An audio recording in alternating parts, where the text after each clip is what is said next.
तो सभी लोग रेडी हो जाएं, कॉपी और कलम लेके बैठ जाएं बढ़िया से, है ना। अच्छे से पढ़ेंगे, जो यहाँ पे पढ़ाया जाएगा उसको नोट भी करना है। नोट करते रहोगे, उससे क्या होगा, आवाज़ कम करो। जो लोग नोट करेंगे तो नोट बनाएंगे तो उनको क्या होगा, जब रिवीजन करना होगा तो वहाँ ज़्यादा अच्छे से समझ में आएगा। तो यहाँ पे हम लोग पढ़ेंगे नवोदय का जो क्लास 9th का एंट्रेंस एग्ज़ाम होता है उसकी तैयारी करेंगे, और उसमें हम केवल यहाँ पे अभी मैथ पढ़ाने जा रहे हैं।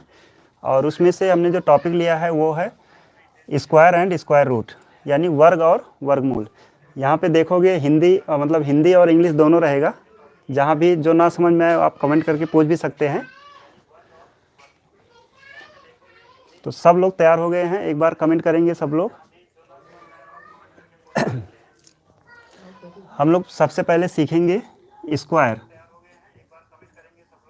स्क्वायर यानी कि वर्ग, है ना। अब वर्ग क्या होता है ये सब लोग जानते होंगे कि कोई भी नंबर है उस पर ऐसे घात लगा दिया जाता है ना, और इसी को वर्ग बोल देते हैं। तो यहाँ पे हम पहले क्या करते हैं, इसकी परिभाषा लिख देते हैं, और वो परिभाषा आप भी नोट करेंगे अपनी कॉपी में। वर्ग किसे कहते हैं, जैसे मान लो किसी संख्या का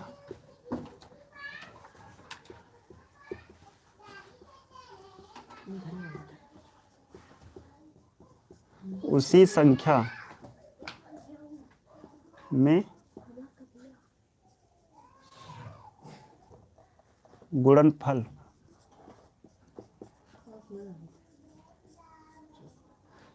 किसी संख्या का उसी संख्या में गुणनफल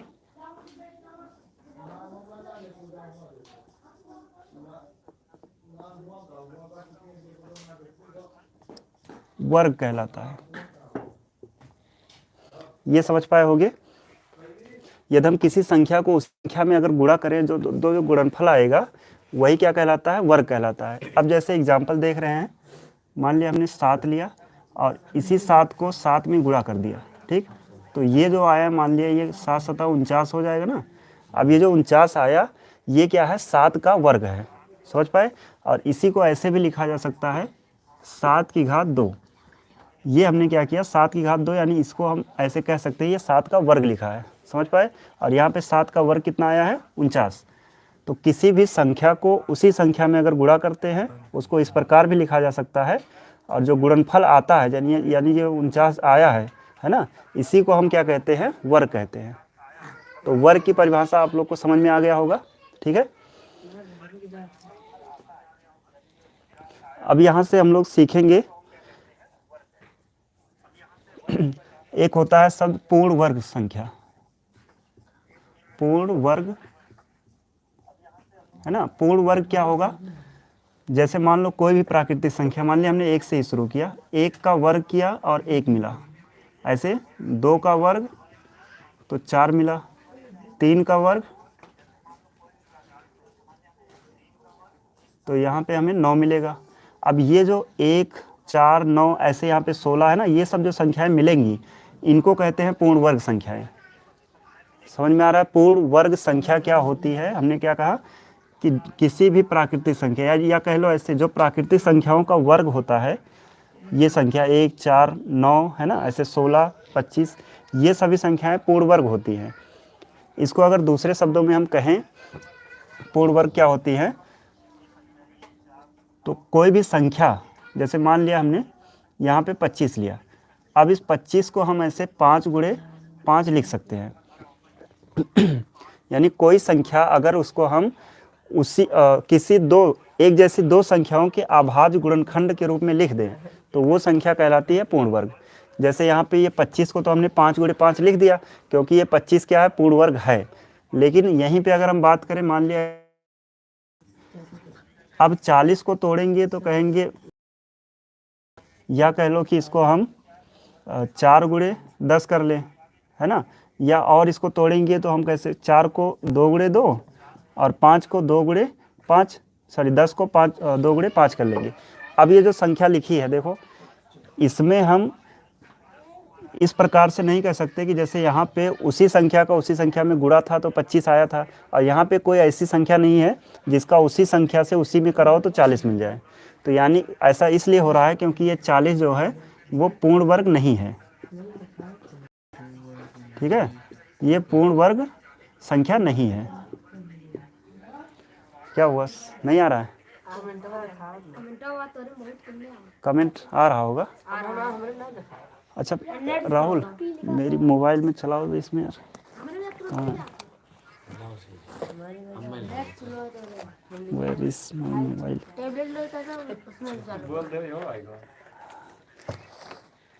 भाई ढूंढो राहुल, इधर से और ढूंढो उधर से। कहाँ है यार? क्योंकि यहाँ पे हम कमेंट भी पढ़ना चाह रहे हैं और सबका रिप्लाई भी देंगे, है ना। तो उसके लिए अपना मोबाइल थोड़ा ऑन कर ले दूसरा। खड़े होके ढूंढ लो ना, देखो ऊपर, यहीं रहने दो, देख लो। इधर से निकल जाओ।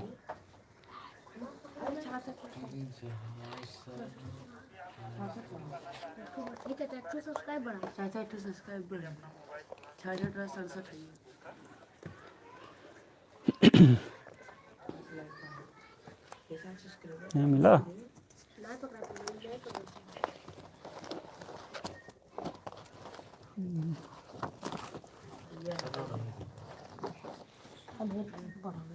अच्छा इस पे देखो, इस पे यहाँ है अंदर।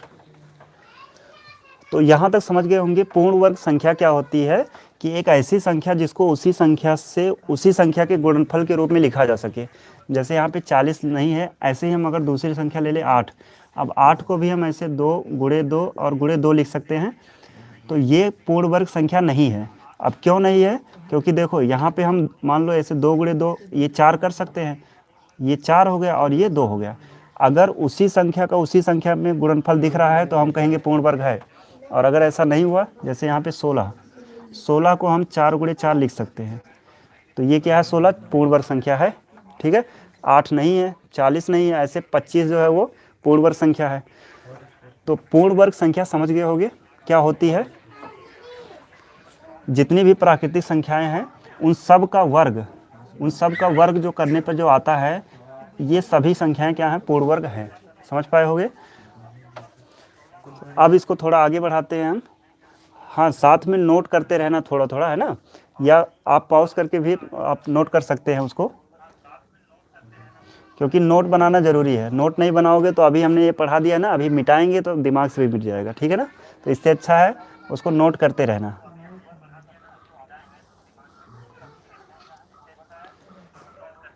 लास्ट तक बने रहेंगे, पढ़ने में इंटरेस्ट आएगा, है ना।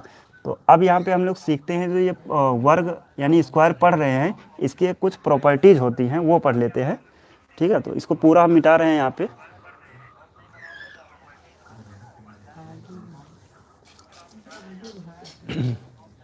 देखो अब यहाँ से हम सीखने जा रहे हैं वर्ग के गुण, यानी कि प्रॉपर्टीज ऑफ स्क्वायर। अब इंग्लिश यहाँ नहीं लिख रहे हैं, आप समझ लेंगे, प्रॉपर्टीज ऑफ स्क्वायर। ठीक है, तो पहली प्रॉपर्टी देखते हैं हम लोग स्क्वायर की। यहाँ पे हम कहेंगे किसी सम संख्या का वर्ग, किसी सम संख्या का वर्ग एक सम संख्या होती है। ये अच्छे से समझ में आ रहा होगा आपको। किसी भी सम संख्या का वर्ग करेंगे तो हमेशा हमें एक सम संख्या मिलेगी। जैसे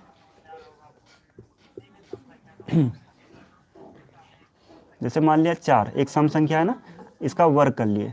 अब 4 का वर्ग यानी 4 गुणे 4 तो ये हो जाएगा 4 चौक 16। अब देखो 4 एक सम संख्या था, उसका वर्ग किए तो जो संख्या आई वो भी तो वर्ग सम है ना। तो इस प्रकार हम कह सकते हैं कि किसी भी सम संख्या का वर्ग एक सम संख्या होती है। ठीक है, इसी प्रकार से हम दूसरी प्रॉपर्टी भी पढ़ेंगे। किसी विषम संख्या का वर्ग, किसी भी विषम संख्या का वर्ग एक विषम संख्या होती है। ये भी एकदम सिंपल है समझना, इसमें कुछ रहा नहीं है ना। कोई भी, जैसे यहाँ पे हमने कहा सम संख्या का वर्ग सम होता है, वैसे ही हमें पता है किसी भी विषम संख्या का अगर वर्ग करेंगे तो हमें एक विषम संख्या ही मिलना है। जैसे यहाँ से हमने एक संख्या लिया 3, विषम है ना, इसका वर्ग कर लिए। अब 3 का वर्ग यानी 3 गुणे 3। हाँ, कुछ लोग क्या करते हैं इसमें 3 गुणे 2 कर लेते हैं, है ना, तो ये गलती नहीं करना है। इस वर्ग का मतलब ये हुआ कि इस 3 को 2 बार लिखो, ये नहीं कि 3 गुणे 2 कर लो, समझ पाए ना, ऐसी गलती नहीं करना है। तो यहाँ पे हमने 3 का वर्ग यानी 3 गुणे 3 लिखा। अब ये 3 त्रिक का हो जाएगा 9। अब देखो यहाँ पे ये विषम था, 3 जो है वो विषम था, और ऐसे यहाँ पे देखो 9 भी क्या आया, विषम संख्या है ना। तो इसका मतलब हम कह सकते हैं, और ये हमेशा सत्य होगा, किसी भी विषम संख्या का वर्ग अगर करेंगे तो वो विषम संख्या ही आएगी। ठीक है, अब इसमें बात करते हैं तीसरी प्रॉपर्टी।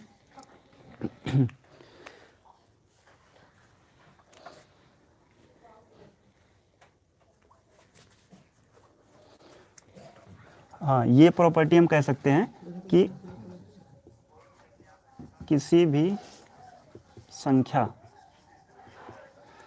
संख्या का वर्ग ऋणात्मक नहीं हो सकता।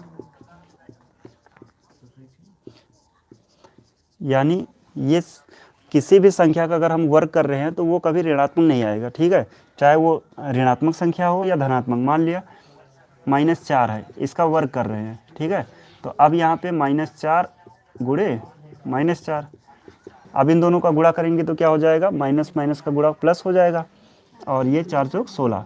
अब देखो हमने -4 एक संख्या लिया और उसका वर्ग किए तो क्या आ गया 16। यानी ये प्रॉपर्टी समझ में आ गया होगा, किसी भी संख्या का वर्ग कभी ऋणात्मक नहीं हो सकता है। ठीक है, अब 4 नंबर लेते हैं, और यहाँ हम कहेंगे कि किसी भी प्राकृतिक संख्या का वर्ग, किसी प्राकृतिक संख्या का वर्ग, मान लो यहाँ पे किसी n कर लेते हैं, किसी n प्राकृतिक संख्या का वर्ग n विषम संख्याओं के योग के बराबर होता है।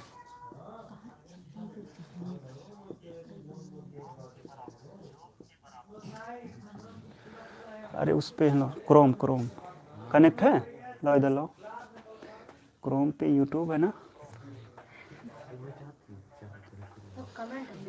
लो अब ओपन करो, यहाँ यूट्यूब सर्च करो, उसके बाद चैनल लाओ, फिर दो मुझे। किसी प्राकृतिक संख्या का वर्ग n विषम संख्याओं की योग के बराबर होता है। अभी हमने लिख दिया है, कुछ समझ में नहीं आ रहा होगा, है ना, अब इसको समझा रहे हैं यहाँ पे। तो देखो, अगर हमने कह दिया कि यहाँ पे 2 का वर्ग निकालो, ठीक है, तो 2 का वर्ग वैसे तो पता है 4 होता है, लेकिन यहाँ पे जो प्रॉपर्टी हम कह रहे हैं कि किसी n प्राकृतिक संख्या का वर्ग n विषम संख्याओं के योग के बराबर होता है। विषम संख्या मतलब देखो, विषम संख्या 1 सबसे छोटी विषम संख्या, उसके बाद प्लस यहाँ पे 3, अब 1 और 3 मिलके कितना हो जाएगा 4। यहाँ पे देखो n प्राकृतिक संख्या हमने 2 लिया, और 2 का वर्ग जो है n विषम यानी 2 ही विषम संख्याओं के योग के बराबर है। ये समझ पा रहे होगे यहाँ पे कि कोई भी संख्या, मान लो हमने यहाँ पे 4 ले लिया, है ना, 4 का वर्ग, अब 4 का वर्ग सबको पता है 16 होता है ना, लेकिन ये भी कहा जाएगा कि जो 4 आएगा और 16 आएगा कैसे, वो अगर हम 4 विषम संख्याओं को जोड़ें, 4 विषम संख्या यानी कि 1 + 3 प्लस का 5 और प्लस का यहाँ पे 7, ठीक है, 4 विषम संख्याओं को जोड़ रहे हैं तो क्या मिलेगा, देखो 7 और 3 10, 10 5 15 और 1 16 मिला ना। ऐसे ही यहाँ पे हम जो संख्या लेंगे, जैसे 5 लिया तो 5 विषम संख्याओं को जोड़ेंगे तो हमें उसका वर्ग मिल जाएगा। 6 लेंगे तो 6 विषम संख्याओं का वर्ग करेंगे, जोड़ेंगे, और हमें 6 का वर्ग 36 मिल जाएगा। समझ पाए, तो ये प्रॉपर्टी इंपॉर्टेंट है, इसको समझ में आ गया होगा।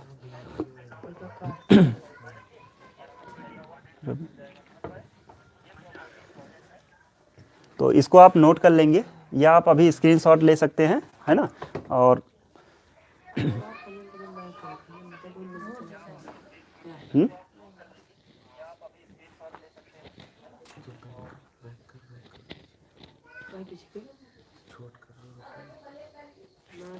और इसमें अभी एक इम्पॉर्टेंट प्रॉपर्टी बची हुई है, एक और लेंगे।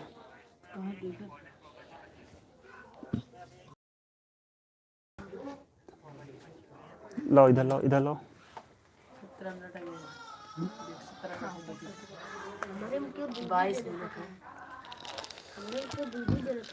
हाँ यही इसी कनेक्ट है यही।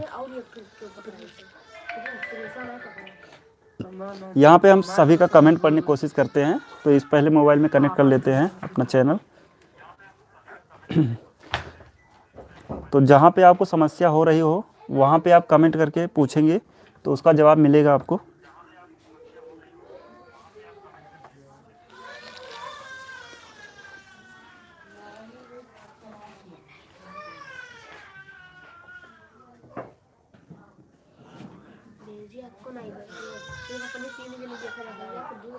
अच्छा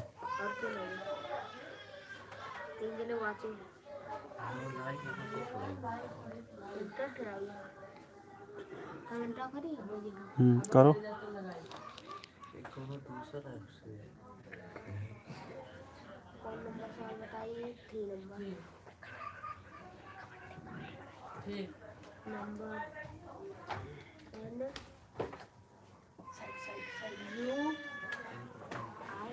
नंबर का NOUNBER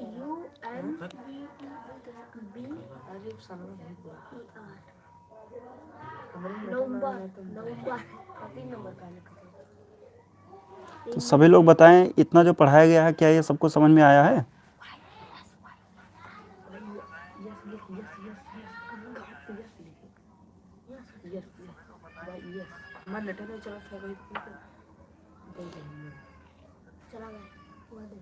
इसमें कमेंट नहीं शो कर रहा है यार। नंबर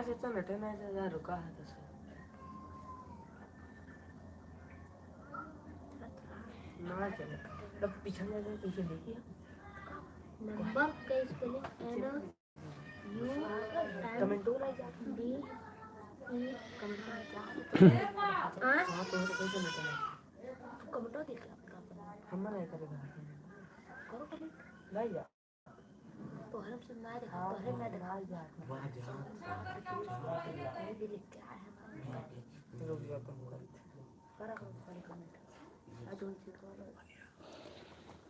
तो अभी इसको हम मिटा के आगे बढ़ते हैं। इसके एक प्रॉपर्टी बची हुई उसको बता देते हैं।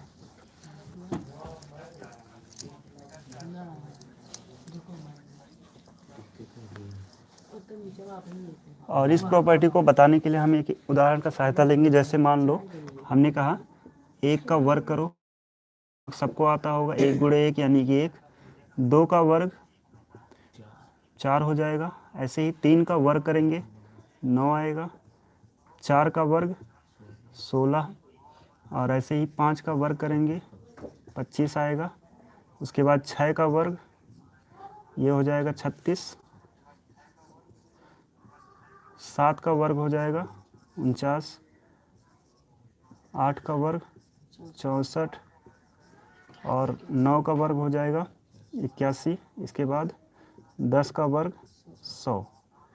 अब यहाँ से जब हम 11 का स्क्वायर करेंगे तो फिर से 1 रिपीट होगा ना, 12 लिखेंगे 2 रिपीट होगा। तो इतना अगर आपको पता चल गया है तो देखो यहाँ से एक इम्पॉर्टेंट चीज़ पता चल रहा है कि जब भी हम किसी संख्या का वर्ग करते हैं, किसी भी प्राकृतिक संख्या का वर्ग करते हैं, तो उसका जो इकाई अंक होता है, देखो इकाई अंक 1 आता है, 4 आता है, 9 आता है, 6 आता है, 5 आता है, ठीक, और यहाँ पे एक 0 आता है।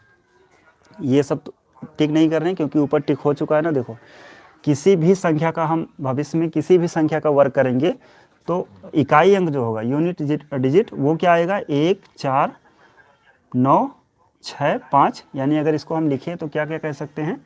0, 1, यहाँ पे 4, 5, 6, है ना। इतनी संख्याएं जो हैं वो हमेशा, अच्छा इसमें 9 छूटा है, सॉरी 9 यहाँ पे लिखेंगे, 9 छूटा हुआ था, और देख लें कोई छूटा तो नहीं है। 9 इसमें हम 9 लिख लेते हैं। ये जो संख्याएं हैं, ये जब हम किसी संख्या को वर्ग करते हैं तो उसके इकाई अंक में आते हैं, ठीक है। ऐसे ही आप देखो इसमें 0 से 9 तक की जो संख्याएं होती हैं उसमें क्या क्या छूटा है।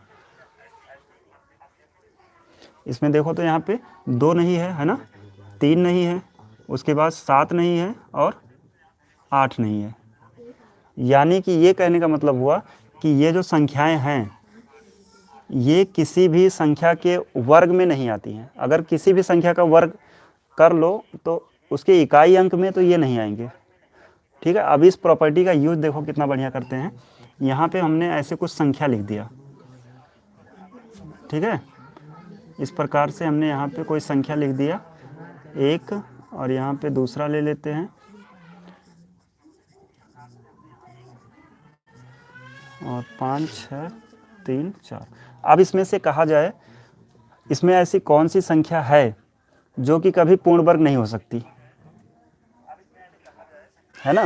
तो अगर ऐसे हम नॉर्मल क्वेश्चन ले रहे हैं, यहाँ पे ज़्यादा समझने की ज़रूरत ये है कि इकाई अंक को ध्यान में रखेंगे। यहाँ पे कुछ भी हो, हमको क्या करना है, हमें पता है कि जो इकाई अंक 0 1 4 5 6 9 आता है और 2 3 7 8 कभी नहीं आता है। तो इसमें देखेंगे, अब देखो 6 है ना, तो हमें पता है 6 आता है। 0 है, ये भी पता है कोई संख्या होगा जिसका वर्ग करेंगे 0 आएगा। ऐसे यहाँ 2 लिखा हुआ है। अब क्या ये 2 जो है किसी के वर्ग में आया था? तो 2 नहीं आया था। इसका मतलब ये जो संख्या होगी ये पूर्ण वर्ग नहीं होगी, है ना, क्योंकि इसका इकाई अंक क्या है 2। तो ये जो पांचवी प्रॉपर्टी है हमारी, पांचवी प्रॉपर्टी में ये बताया जा रहा है कि हम किसी भी प्राकृतिक संख्या को वर्ग करेंगे तो उसका इकाई अंक जो है वो 0 1 4 5 6 9 के अलावा कोई भी संख्या कभी नहीं आएगा, ठीक है। तो अब ध्यान रखेंगे ऑप्शन में अगर ऐसा कुछ बना तो हम उस अगर पूछा गया कि बताइए इन चारों में से कौन सा पूर्ण वर्ग है, ठीक है। तो पूर्ण वर्ग है कैसे पता चलेगा? तो हमें क्या करना है, उसका बस इकाई अंक देख लेना। अगर इकाई अंक 0 1 4 5 6 9 है तो हम कहेंगे हाँ ये पूर्ण वर्ग है, इसमें से कोई आया तो नहीं है, ठीक है। तो इस प्रॉपर्टी का बढ़िया यूज यही है। आगे हम लोग जब क्वेश्चन करेंगे ना तो उसमें ये ध्यान रखोगे तो बढ़िया सा हो जाएगा, ठीक है। इसको भी आप नोट कर लेंगे। तो अब हम लोग आगे बढ़ेंगे थोड़ा सा। यहाँ पे अब हम सीखेंगे कि किसी भी संख्या का अगर हमें स्क्वायर करना है ना। अभी तो हम लोग स्क्वायर के बारे में मतलब वर्ग के बारे में सीखे हैं, थोड़ा उसकी प्रॉपर्टी देखे हैं, ठीक है। तो अब यहाँ पे हम सीखेंगे कि कोई भी संख्या दिया है तो उसका वर्ग कैसे, किस तरीके से हम लोग वर्ग कर सकते हैं। जैसे ये देखो, ये बहुत छोटा छोटा था, इसको सबको याद होता है ना। 11 12 लगभग 15 20 तक तो सबको याद होता है कि हाँ इसका स्क्वायर ये होता है, इसका ये होता है। लेकिन फिर भी हम शुरू करेंगे 11 से, है ना। 11 से सीखेंगे किसी भी संख्या का वर्ग कैसे करते हैं, वो सारी चीज़ें सीखेंगे। तो आप इसको नोट कर लेंगे। इसमें अगर कोई चीज़ समझ में नहीं आया है तो आप कमेंट करके पूछ सकते हैं। सान इसमें देखो, उससे हमें तो इधर लो कमेंट करें। सान मोबाइल कमेंट आ रहा है ना इसमें। कॉमेडी किंग संतोष मंगेश अंकुश हमें 10 लाइक देखा तुमको लोग ना मरेगा। कौन ने बता दिया? अंकुश हेलो सर। कमेंट 20%। कमेंट कहाँ पर करें? लाइक 4 कौन? उसमें नहीं है, यही तो इसीलिए तो बदले हैं। कमेंट उस दिन पढ़ा था तो हेलो मैं नया लाइक देखा था 10 मंगेश ने कहा हेलो सर। ये हमने 5 लाइक दिखा वाले 5 लाइक। ये कौन है पागल एम? Good evening sir, comedy king 0.2 बोल रहे हैं।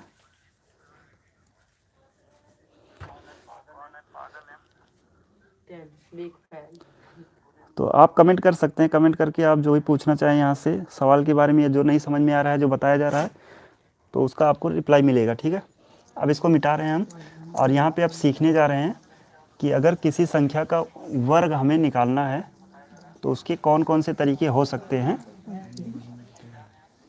अगर ध्यान से देखोगे तो इतने तरीके बताए जाएंगे कि आप जो है अगर उनमें से एक दो भी तैयार कर लिए तो आपका स्क्वायर का तो काम हो गया है ना।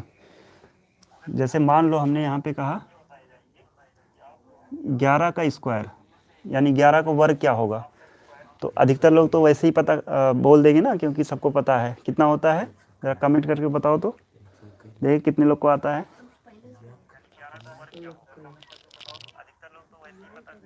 है ना, क्योंकि 11 बहुत ही आसान हमने पूछा है। देखते हैं कितने लोग चलो देखोगा हमारे गए कमेंट कर रहे हैं। हम गए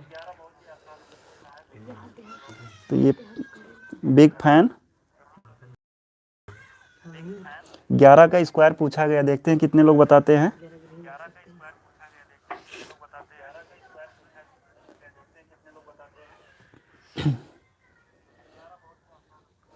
देखो अब हम यहाँ पे इसको आगे बढ़ाने की कोशिश कर रहे हैं। यहाँ पे 11 जो है, जैसे देखो एक तो सबको पता है कि अगर हम 11 का गुणा 11 में कर दें तो हमको मिल जाएगा। जैसे एक का एक में गुणा एक, एक का एक में गुणा एक, उसके बाद यहाँ कुछ नहीं लिखते हैं ना, एक का गुणा करते हैं एक, फिर एक, और उसके बाद ऐसे जोड़ते हैं एक दो एक, तो यानी 11 का स्क्वायर कितना आ गया 121।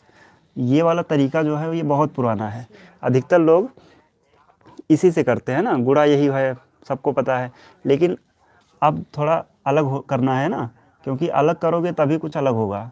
अगर उसी पैटर्न पे चलते रहे तो कुछ नया नहीं होने वाला है ना। इससे अच्छा है अब पैटर्न बदलो। क्या है देखो, गुणा करने का, अगर यहाँ पे हमने 11 का ही 11 में गुणा कराना है ना, तो इसका एक सिंपल तरीका, सबसे सिंपल जो हमने कई वीडियो में बताया है, अगर जाके देखोगे तो वहाँ पे मिल जाएगा आपको।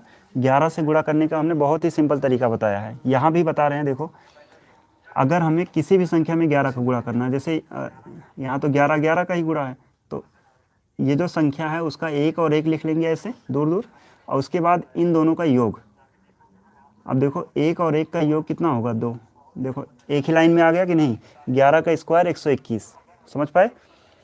तो ये बहुत ही सिंपल तरीका है। अगर 11, लेकिन यहाँ पे ध्यान रखना है कि अगर हम 11 से गुणा करेंगे तभी यह तरीका काम करेगा। और किसी अब जैसे इसका एक और तरीका बता देते हैं, वो काम आएगा सबके लिए। जैसे अभी 12 का 13 का है ना, सबका बताएंगे, तो वो जो अभी बताने जा रहे हैं ये तरीका सब में काम आएगा। जैसे देखो हमें मान लो 11 का स्क्वायर ही निकालना है, ठीक, तो हम देखेंगे ये नंबर 10 के बहुत नज़दीक है ना, तो 10 मान लेते हैं इसका आधार कि 10 के पास है। अब हम कहेंगे ये 10 से कितना ज़्यादा है, तो इसका आंसर कितना आएगा, देखो एक है ना, सबका आंसर आएगा कि 10 से ये एक ही तो ज़्यादा है, तो जो भी ज़्यादा है उसी का स्क्वायर कर लो। अब एक का स्क्वायर करेंगे तो कितना आएगा, एक आएगा, लिख लिए, ठीक है। इसको कितने अंक में लिखना है वो डिसाइड करेंगे 0। अगर ये 10 के नज़दीक है यानी एक ही 0 है, 100 के नज़दीक होता तो 2 अंक में लिखते, ठीक है। तो एक का स्क्वायर किए एक, क्योंकि एक ज़्यादा था। अब इसमें एक और ज़्यादा कर दो, तो 11 में एक जोड़ेंगे तो हो जाएगा 12। तो यहाँ भी देखो 121 आ रहा है ना।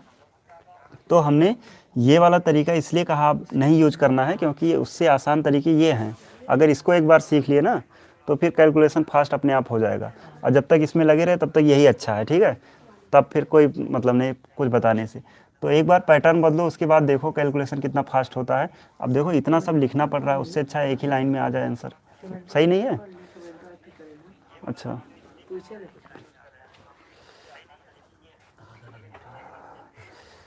हम इस तरह नहीं करते सर। कविता सर मुझे 22 का स्क्वायर पूछ रहे हैं, पागल फैन, बिग फैन। तो इनको अभी बता दें हम कि अभी हम 11 पे हैं, हम धीरे धीरे चल के पहुंचेंगे वहाँ 22 तक, है ना। धैर्य रखें थोड़ा सा, क्योंकि कोई भी काम करोगे अगर उसको जल्दी जल्दी कर लिए तो वो काम सही ढंग से नहीं होगा, है ना। उसके लिए थोड़ा समय देना पड़ेगा धैर्य के साथ।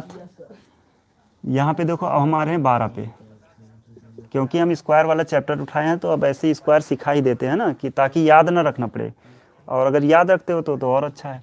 देखो 12 का स्क्वायर करना, अब हम एक ही लाइन में सब लिखते जाते हैं, यहाँ गुणा नहीं करेंगे, ठीक है। देखो 12 का स्क्वायर, अब देखो 10 जो है 12 जो है 10 से कितना ज़्यादा है, तो कहेंगे 2 ज़्यादा है। अब 2 का स्क्वायर कर लो, 2 का स्क्वायर 4 होता है। उसके बाद 12 में उतना ही जोड़ दो जितना ज़्यादा था 10 से, तो 12 जो है 10 से कितना ज़्यादा था 2, तो 12 में 2 जोड़ेंगे हो जाएगा 14। यानी 12 का स्क्वायर कितना हो गया 144, ठीक है। अब इसी तरीके से आप लोग जो है 13 का स्क्वायर निकालेंगे और कमेंट में लिखेंगे कि 13 का स्क्वायर इतना होता है, ठीक है। तो देखते हैं कितने लोग यहाँ पे कमेंट करते हैं 13 का स्क्वायर क्या होता है, ये क्वेश्चन है। दे दे पागल है बेटा चाचा कुछ हुआ है रुक गए बेटा सेब कुछ कहा था, सेब 500 रुपये सेब ऑटो से चालू कर दिया। अभी बचा हम गया, अभी वो 500 मेरा खत्म है। रोटेट डिवाइस, ये क्या बोल रहा है।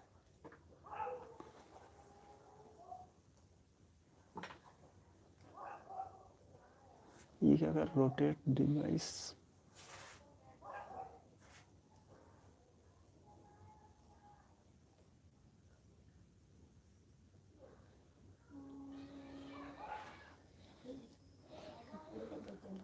देखो चल रहा है। हाँ चला था सही है, हो रहा है। यहाँ पे कुछ लोग का आंसर आ रहा है।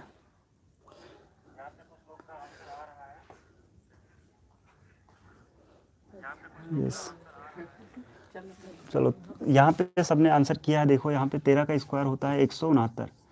ऐसे ही 14 का स्क्वायर अगर देखेंगे, अब 14 जो है वो 10 से कितना ज़्यादा है, 4 ज़्यादा है ना, तो 4 का स्क्वायर कर लो। 4 का स्क्वायर होता है 16। अब 16 का 16 नहीं लिख लेना है, एक को हासिल मानेंगे, केवल 6 लिखेंगे, ठीक। तो 14 जो है 10 से 4 ज़्यादा, 14 में जितना ज़्यादा था 10 से उतना ही जोड़ दो। 14 में 4 जोड़ेंगे तो हो जाएगा 18 और एक ये हासिल 19, यानी 14 का स्क्वायर होता है 196, ठीक है। तो ये तरीका जो है ऐसे ऐसे करते हम लोग 19 तक जा सकते हैं। उसके बाद 20 का तो सबका पता होगा, ठीक है। तो अब यहाँ पे हम एक नंबर लेते हैं 19 का स्क्वायर देखते हैं कितने लोग को पता है। 19 का स्क्वायर सबको जो है लगभग 30 तक या 20 तक का स्क्वायर याद होना चाहिए, है ना। इससे क्या होगा, थोड़ा कैलकुलेशन और फास्ट होगा कि अगर ये याद है हमको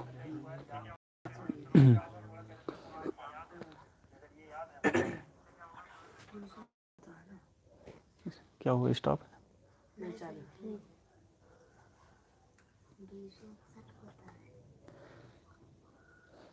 मुझे समझ नहीं, अच्छा सर मुझे पता नहीं, कोई 361, 261, 261 है।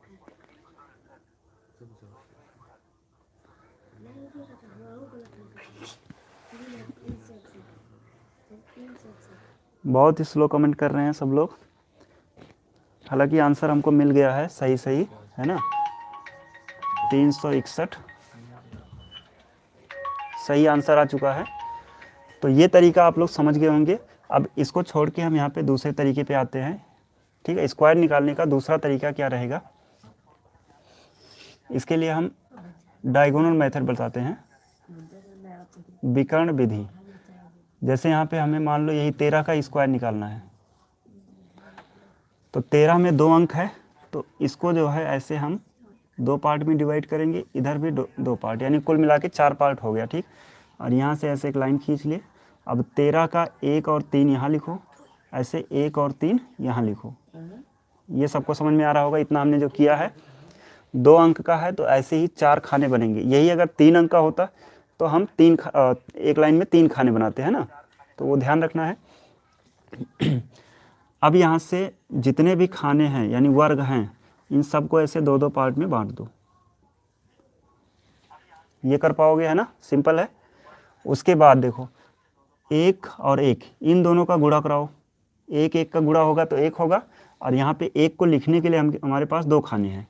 तो अब 1 कैसे लिखा जाए, 1 लिखने के लिए अगर हमें 2 खाने मिल रहे हैं तो हम क्या करते हैं, यहाँ पे एक 0 लिख देते हैं और यहाँ पे 1। समझ पाए, इन दोनों का गुणा और यहाँ पे लिखा गया।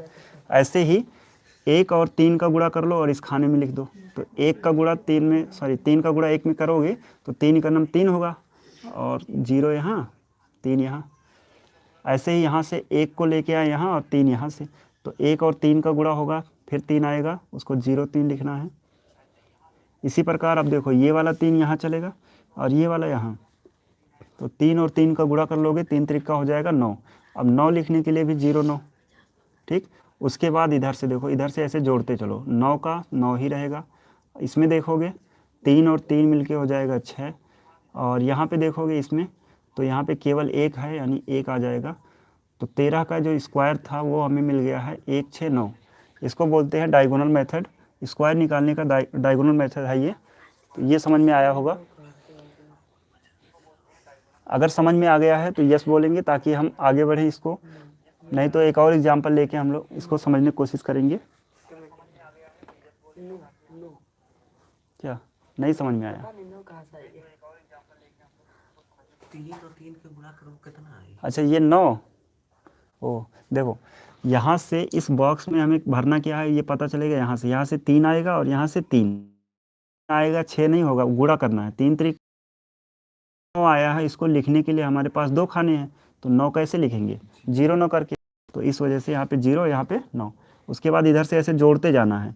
यहाँ पे एक ही खाना है तो एक को जोड़ेगा तो वही भी आएगा ना, 9 है जुड़ गया। इन दोनों में 3 और 3 जुड़ेगा तो 6। ऐसे यहाँ पे 1, और यहाँ कुछ नहीं है इसलिए कुछ लिखा नहीं गया, ठीक है। हाँ, अब इसी तरीके से हम जो है 22 पे आके बता देते हैं, जो बच्चे का कमेंट था एक। तो 22 के लिए भी देखो, 22 में भी तो 2 ही अंक हैं, ठीक। उसके लिए हमने ऐसे 4 खाने बना लिए हैं। 22 का 2 यहाँ लिख दिए, 2 यहाँ, ऐसे ही 2 इधर 2 इधर। उसके बाद इस बॉक्स को ऐसे काट देंगे 2 पार्ट में, ये ठीक है। अब इस बॉक्स में भरना क्या है, तो इन दोनों का गुणा, 2 और 2 का गुणा होगा 4, और 4 लिखने के लिए 2 खाने हैं, इसका मतलब एक में 0 और एक में 4, ठीक। ऐसे ही इस वाले खाने में देखो तो यहाँ से 2 आ रहा है और यहाँ से 2, तो इस 2 का इस 2 में गुणा हुआ 4 हुआ। 4 को हम ऐसे 0 4 लिख लेंगे। इसी प्रकार यहाँ देखो इस बॉक्स में कौन कौन आएगा, तो इधर से 2 आएगा, इधर से 2। अब इस 2 का इस 2 में गुणा हुआ 4, यानी ये 0 4। इसी प्रकार इस बॉक्स में देखो तो इधर से 2 आएगा, इधर से 2। अब ये 2 और ये 2 मिलके हो जाएगा 4, इसको भी 0 4, ठीक। यहाँ तक समझ पाए? अब जोड़ने के लिए इधर से जोड़ते जाओ, 4 अकेले है, जुड़ेगा 4 ही रहेगा, ये जुड़ेगा 4 4 8 हो जाएगा। इस खाने में आओ तो यहाँ पे 0 4 है, यानी 4 हो जाएगा। तो ये यही आ गया 22 का स्क्वायर, कितना होता है? 484। तो यहाँ पे हमने 2 सवाल इस तरीके से बता दिया है, आपको समझ में आया होगा, है ना। और इसी प्रकार से आप कोई भी बड़ा नंबर हो, जैसे कि मान लिया एक बड़ा नंबर भी ले लेते हैं, 87 ले लिए। 87 का स्क्वायर इस तरीके से अगर निकालना हो तो ये भी सिंपल ही रहेगा। ऐसे देखो 4 खाना बना लेंगे और इसको ऐसे डायगोनली इसको कट कर देंगे, 8 7, और यहाँ भी